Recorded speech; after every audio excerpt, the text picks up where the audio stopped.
सोने का मृग, सुंदर सा सोने का मृग बन के गया। जहां सीता जी बैठी हुई थी उन्हीं के सामने से 2-3 बार बार निकल रहा है। अच्छा, अभी तक जब से विवाह होकर के आया था तो सीता जी ने भगवान राम जी से कुछ नहीं मांगा था। पहली बार आज मांगा है, और वो भी क्या मांगा? सोना। और ये सोने में क्या है? कलयुग का वास। लोग सोने को बहुत चाहते हैं। कलयुग में है सोने का वास, क्योंकि जिस समय राजा परीक्षित ने सोने का मुकुट पहन लिया था, जब कलयुग आया था तब 4 घर वैसे दे दिए तो वो रोने लगा। उसने कहा, भगवान, हे प्रभु, हे राजन, और तो सब आपने ऐसे कमरे दे दिए, एक तो अच्छी जगह दे दो। तो उन्होंने कहा, जाओ सोने में रहो, जो अधर्म का सोना हो। तो वो मुकुट में बैठ गए थे राजा परीक्षित के। अब आजकल की माताओं को तो सोना ही बड़ा पसंद है। और चलो इनकी तो छोड़ो, हमने तो बड़े बड़े व्यासों को देखा है, 4 अंगूठी इसमें भी, 4 उसमें भी। जब खुद नहीं सुधरे तो दूसरों को क्या सुधार सकते हो? हैं? भगवान 3 चीजें कभी नहीं, 3 चीजें नहीं पसंद करते हैं, दिखावट, बनावट और सजावट। भगवान ये नहीं देखते हैं, भगवान तो भाव देखते हैं। आज सीता जी ने पहली बार भगवान राम से मांगा है, अभी तक कुछ मांगा नहीं है। कहा कि हे नाथ, हे स्वामी, ये सोने का मृग है, मुझे ये सोने का मृग चाहिए, इसकी चर्म चाहिए।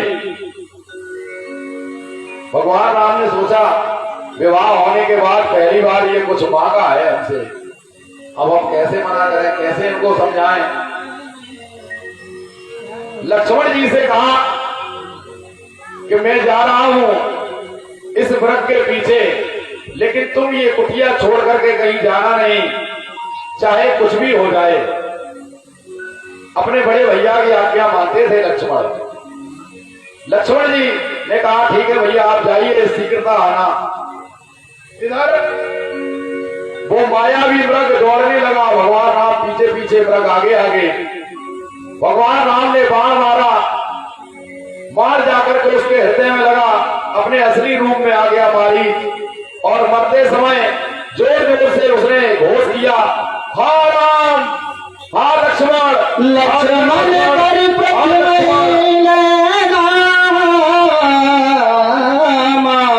पाछे सुमिरस मन मुहुरा।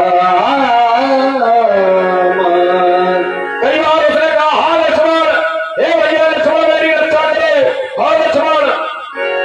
इधर लक्ष्मण ने सोचा, ये तो मेरे भैया की आवाज है, क्योंकि मायावी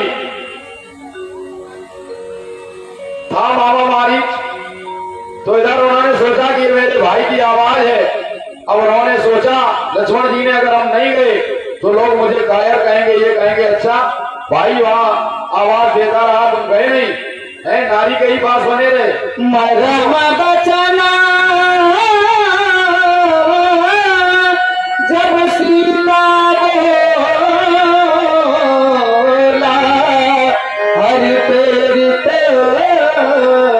लक्ष्मण मन डोला। तब सीता माता भी कहने लगे, लक्ष्मण जाओ, तुम्हारे भाई संकट में हैं, जाओ उनकी रक्षा करो जाकर के, ये उन्हीं की आवाज है।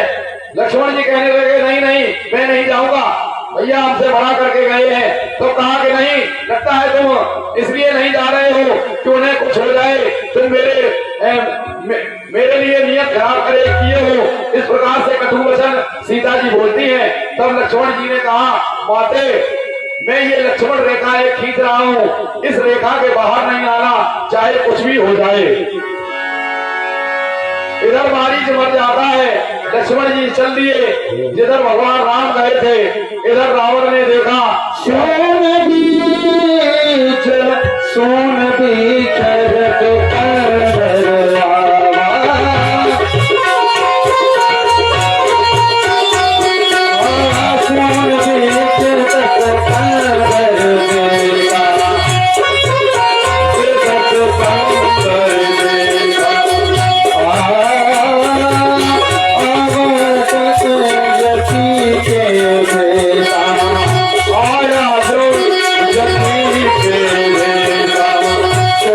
शीश बार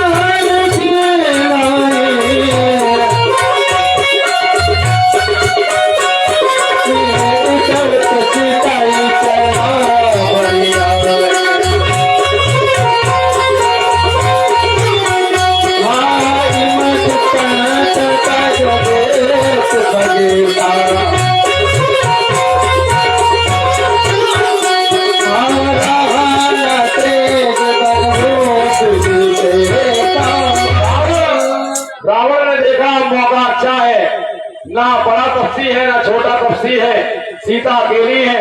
तो रावण पुष्पक भगवान से आता है। पुष्पक भगवान अपना पृथ्वी पर खड़ा करके और साधु का रूप धारण करके, महायोगी का रूप धारण करके जैसे ही कुटिया में अंदर प्रवेश करने लगता है, अपना सीधा चरण जैसे ही उस रेखा के आगे बढ़ाता है, वैसे ही अग्नि प्रकट हो जाती है।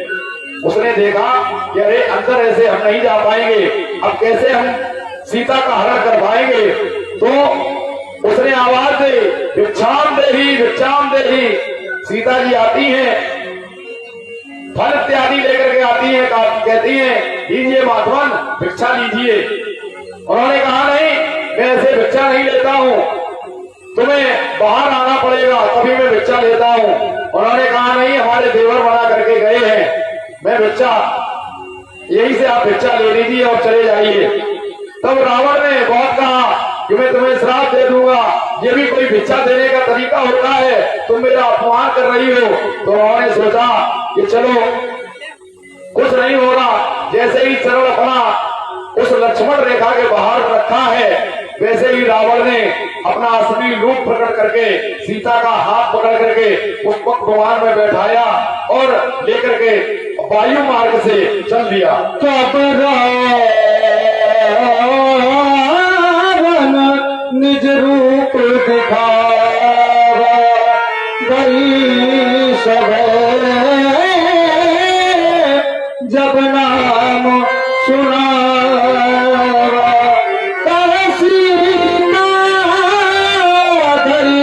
धीरज बारा आई गयो प्रभु रहतन छाड़ा। भगवान में बिठा करके सीता जी को लेकर के चल दिया रावण। सीता जी कह रही है मेरी रक्षा करो, कोई मुझे बचाओ, इस दुष्ट से, इस पापी से मेरी रक्षा करो, मेरी रक्षा करो। जटायु ने देखा, हाँ जगबीर एक रघुराया, एक रघुराया कहीं अपराध सारे उठाया।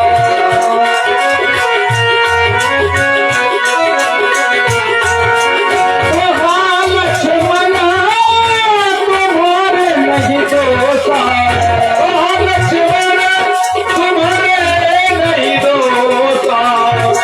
फल पायो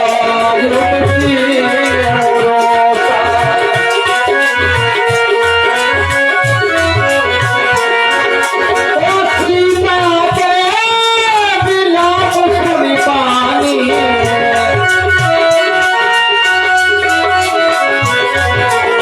गए चराचर जीव दुखारी, भय चराचर जीव दुखारी।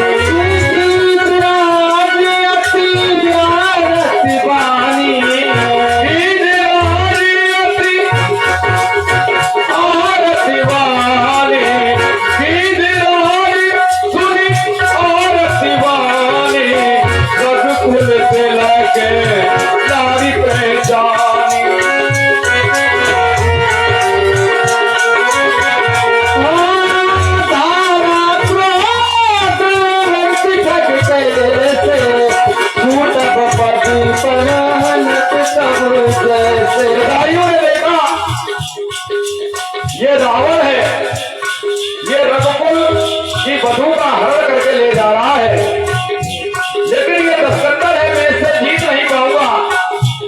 अब क्या करूं?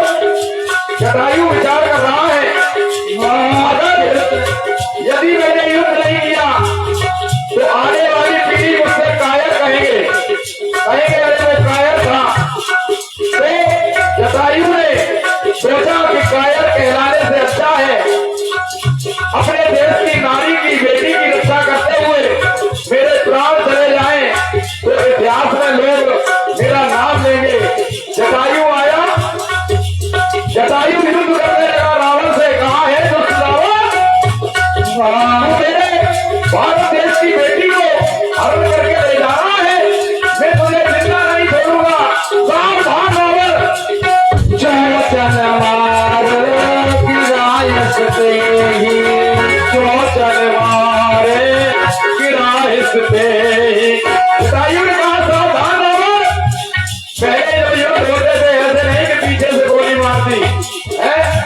पीछे से डंडा मार दिया। पहले सावधान करके छोटे से मर्यादा में युद्ध भी होते थे। अगर मर्यादा पुरुषोत्तम भगवान राम है तो रावण भी भोलेनाथ का भक्त है। हाँ, चोट पे चोट मारने लगा, रावण घबराने लगा। रावण ने कहा ऐसा ना हो कहीं मैं इस जटायु से इस गिरज रास्ते में हार जाऊं। तभी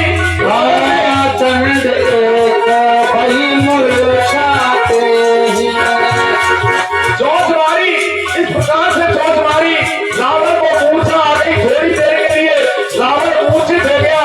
तभी रावण ने अपनी चंद्रहास नाम की तलवार निकाली और जैसे ही जटायु चोट मारने के लिए आया तो उसने उसी तलवार से जटायु के पंखों पर प्रहार कर दिया।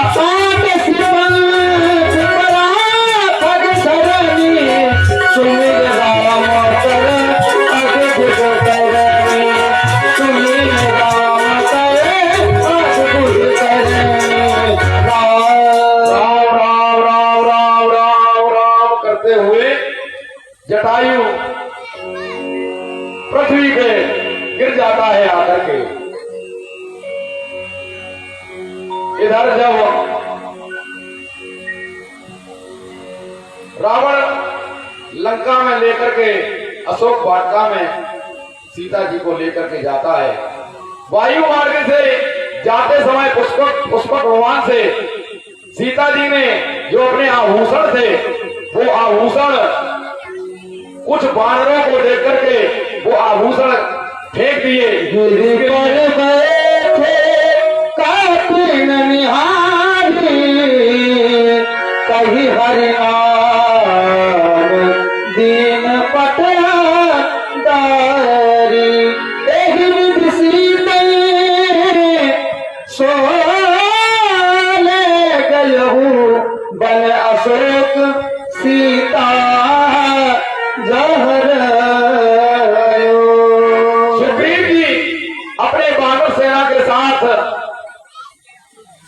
गिरी जो किष्किंधा नाम का पर्वत था उस पर रहा करते थे, पंपापुरी नगर के अंतर्गत। सीता जी ने अपने आभूषण डाल दिए क्योंकि मेरे स्वामी आएंगे तो कुछ तो पता चल जाएगा।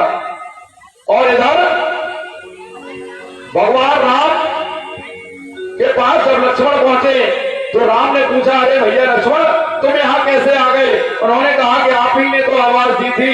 तब राम समझ गए कि हाँ कुछ ना कुछ अनहोनी हो चुकी है। रघुपति नहीं आवत देखा बाहि चित्रता की विषय की जनक सुता परिहरहु अकेली आय भूता बचन ममो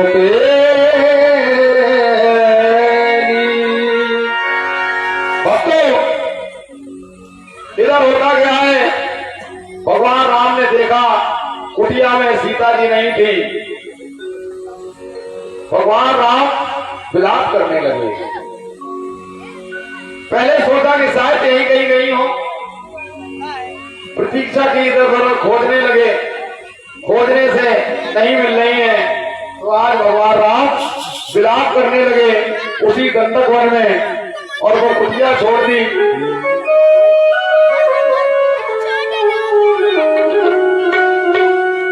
भगवान राम विलाप कर रहे हैं, सीता जी को ढूंढ रहे हैं। हाँ सीते, हाँ सीते, हाँ सीते। भगवान लीला कर रहे हैं क्योंकि लीला पुरुषोत्तम है।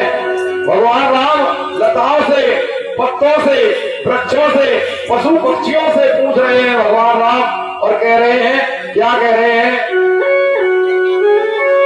हे खगे मृगे मधुकर श्रेणी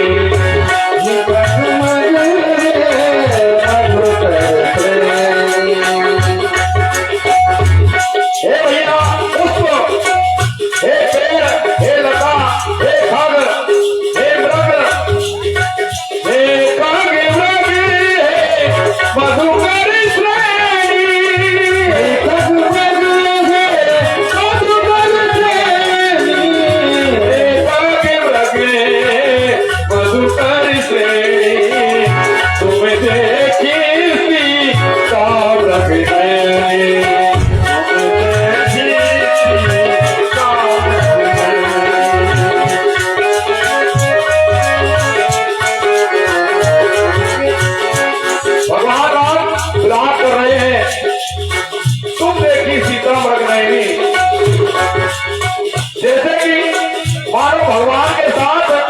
सभी ग्रंथ लता पता जितने भी जीव जंतु हैं सभी भगवान राम के साथ आज विलाप कर रहे हैं। कोई तो बता दे ये मुझको मेरी सिया किस और गई। कोई तो बता दे ये मुझको मेरी दोषिया किस और गई। लक्ष्मण तो बताओ सीता कहाँ राघव की प्यारी है। आइए हमारे बड़े भाई आदरणीय सम्माननीय श्री संतोष यादव जी एवं दयालु महाराज जी की ओर से 101 रुपए भगवान राम के श्री चरणों में भेंट आए हैं। भगवान राम के 101 रुपए के 1 करोड़ रुपए बना दे, यही भगवान से मेरी प्रार्थना है और हमेशा अपना आशीर्वाद मेरे ऊपर बनाए रखें, यही थोड़ा देव बाबा से प्रार्थना है। कोई तो बता दे ये मुझको मेरी सिया किस और गई। ये तो बता दे ये मुझको मेरी तो सिया किस और गई। राधे तक मधुरे मधुकर से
कल जनक सुताल जी ओ जय कल जनक सुतार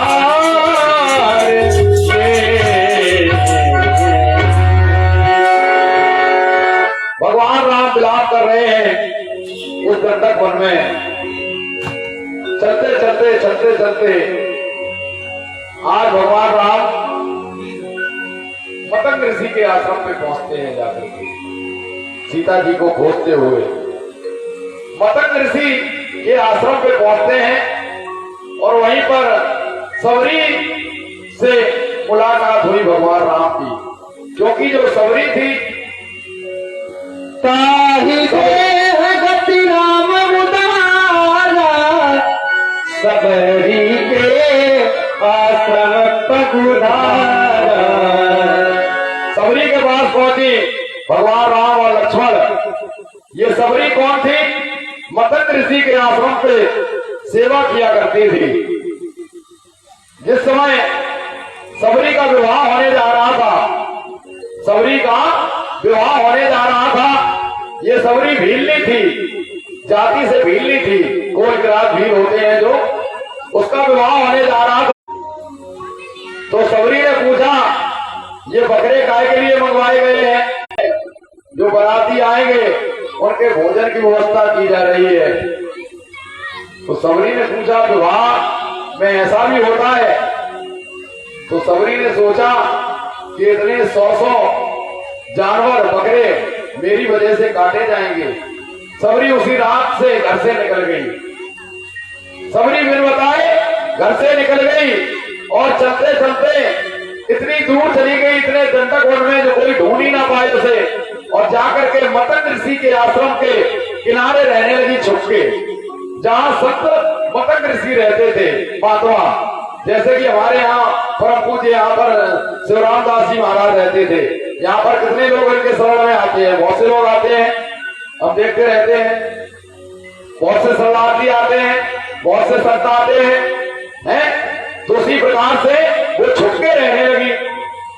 अब वो क्या करती थी, संतों के जागने से पहले ही जो झोपड़ी के जो कुटिया के बाहर साफ सफाई कर दिया करती थी, झाड़ू लगा देती थी। और संत जो भी भोजन प्रसादी करते थे, जो भी शीत प्रसाद बचता था, जो भी जूठन बचती थी, उसी को एकत्रित करके सबरी खा लिया करती थी। एक दिन मतंग ऋषि ने कहा कि अरे हम लोग तो जाग भी नहीं पाते हैं, उससे पहले ही कोई सफाई कर जाता है आकर के। एक दिन मतंग ऋषि ने अपने शिष्यों से कहा पता लगाओ ये कौन सफाई करता है। तब मतंग ऋषि के शिष्य सोए नहीं, उन्होंने देखा कि अरे एक माता है वो ये सेवा करती है। तब मतंग ऋषि के पास सबरी को ले जाया गया। तो मतंग ऋषि ने कहा कि आज से तुम मेरी पुत्री हो, मेरी बेटी हो, और तुम्हें छुपे रहने की आवश्यकता नहीं है, तुम इसी आश्रम में रहो। और कुछ ही वर्षों बाद मतंग ऋषि ने समाधि ले ली थी और उस आश्रम पे कहा था, सबरी से कहा था सबरी यही रहना, यहाँ भगवान तुमसे खुद ही मिलने के लिए आएंगे। जब इतना गुरु मतंग ऋषि ने कहा था तो उसी दिन से सबरी जो भी जितने भी रास्ताएं थे, जितने भी मार्ग थे, जैसे कि इस आश्रम का मार्ग एक बकेलर रोड के लिए जाता है, एक इधर जब मोड़ा नगरा के लिए जाता है, सभी मार्गों को पुष्पों से रोज सजाती और इंतजार कर रही है सबरी। आज भगवान राम की प्रतीक्षा में दिन रात नहर बिछाए बैठी है, पलक बिछाए बैठी है। इस प्रकार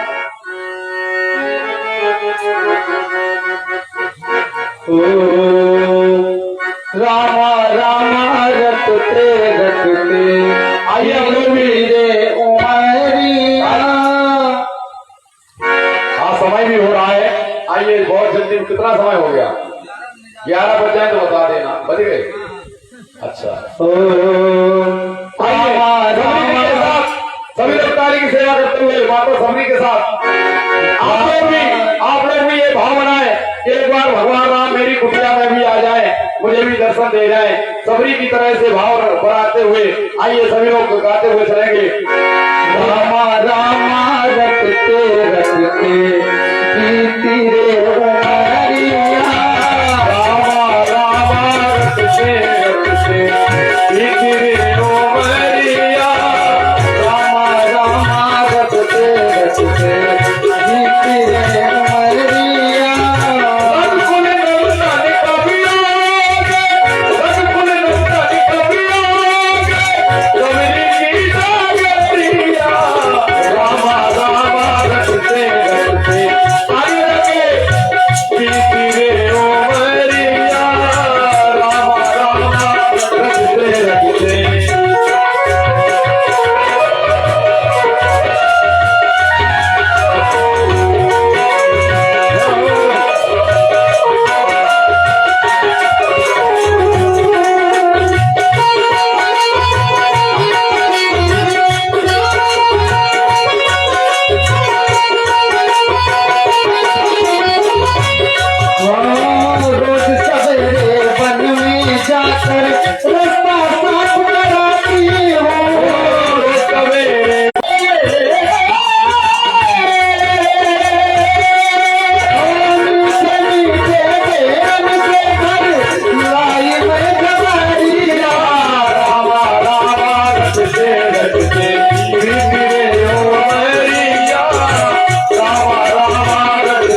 दर्शन देते हैं जाकर के। सबरी के नेत्र धन हो जाते हैं। सबरी रो रही है और नित्य बेर तोड़ करके लाती थी।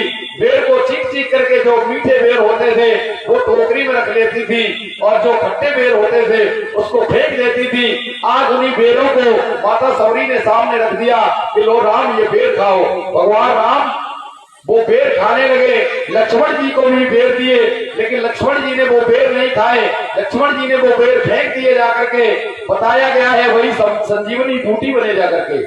और इधर लक्ष्मण देख रहे हैं, अरे भगवान, अरे राम, मेरे भैया को देखो झूठे बेर खा रहे हैं। लेकिन इधर भक्ति भगवान को 3 ही बार केवल तृप्ति हुई है खाने में। एक तो जब सबरी ने अपने बेर खवाए तब, और एक जब विद्वानी ने, माता विद्वानी ने जब केले के छिलके खिलाए तब तृप्ति हुई। और जब तंदुर खाए, सुदामा जी के तंदुर खाए तब तृप्ति हुई। और भगवान को तभी तृप्ति हुई और इसके अलावा कोई तृप्ति नहीं हुई।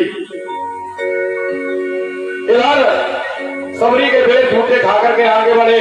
सबरी ने कहा पंपापुरी की तरफ जाइए। मैंने भी सुना था कि कोई रोता हुआ जा रहा था। आज पंपापुरी में पहुंचे हैं। किष्किंधा पर्वत पर जाकर के सुग्रीव जी से मित्रता करते हैं जाकर के। सुग्रीव ने देखा कि ऐसा तो नहीं कि हमारे भाई बाली ने छल करके ये राजकुमारों को भेजा हो मुझे मारने के लिए, क्योंकि वो तो बाली तो किष्किंधा पे आ नहीं सकता, उसे श्राप था, तो शायद भेजा हो अपने गुप्तचरों को कि जाओ सुग्रीव को मारो।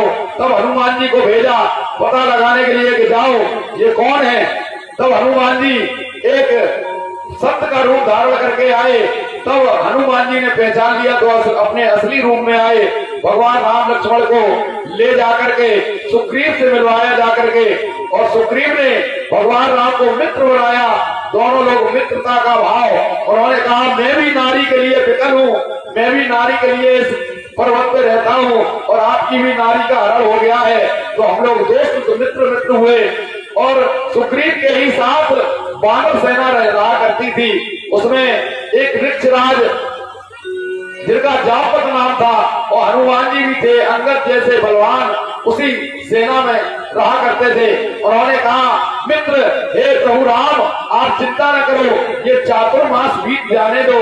4 महीने ये जो बरसात के हैं ये निकल जाने के बाद मैं 10 दिशाओं में अपनी वानर सेना को भेजूंगा और तुम्हारी भार्या, तुम्हारी पत्नी का मैं की जो खोज है मैं पता करवाऊंगा। आइए यहीं पर रोक रहे हैं ऋषि मुख पर्वत पर। अब 4 महीने के बाद ये जाएंगे खोज करने के लिए।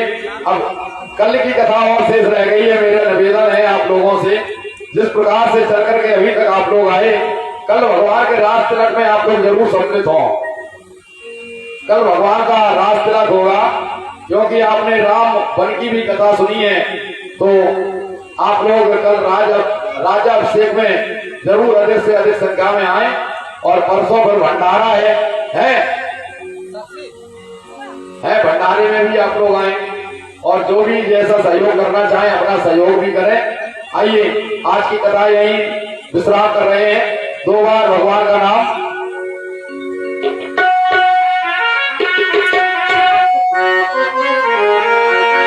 सीताराम जय सीताराम,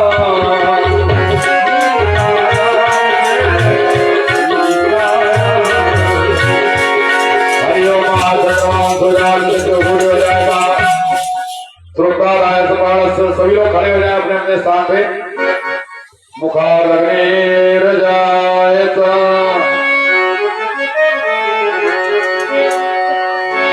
आइए आरती कर ले, सही वक्त खड़े हो जाए। भरत श्री रामायण भारत श्री रामायण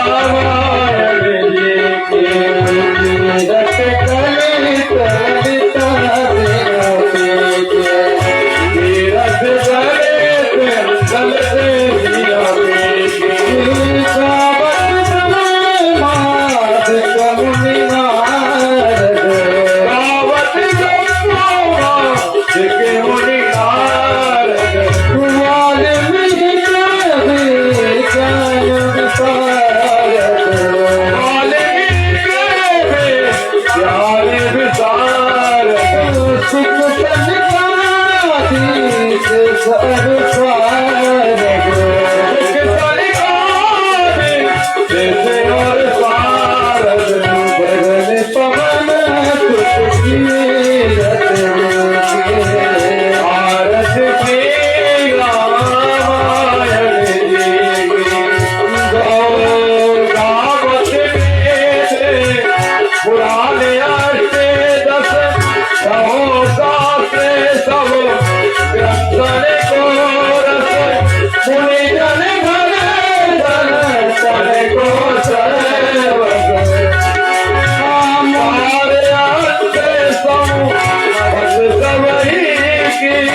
शीतले तुम जगत माता, शीतले तुम जगत पिता, शीतले तुम जगत दात्री, शीतलाय नमो नमः।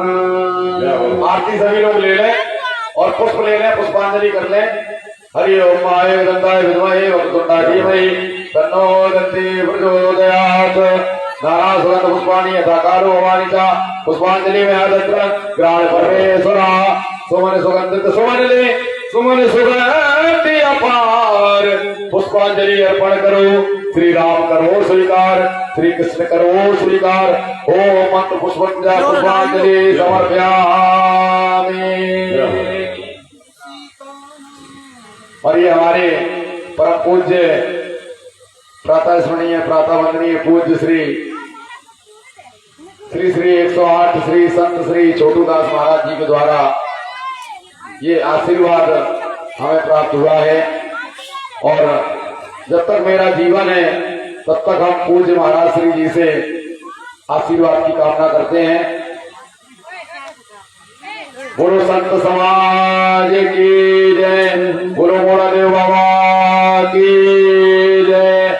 धर्म की हो, अधर्म का प्रभाव कम हो, प्राणियों में सद्भावना हो, विश्व का कल्याण हो। जय जय श्री राधे श्याम। हर हर महादेव शंभो नमः पार्वती पतये हर हर महादेव शंभो। जय महादेव।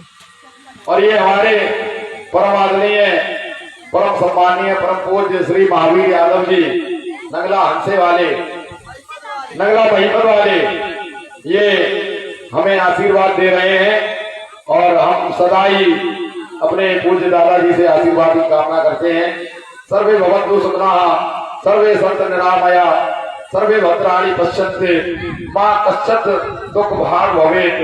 सभी लोग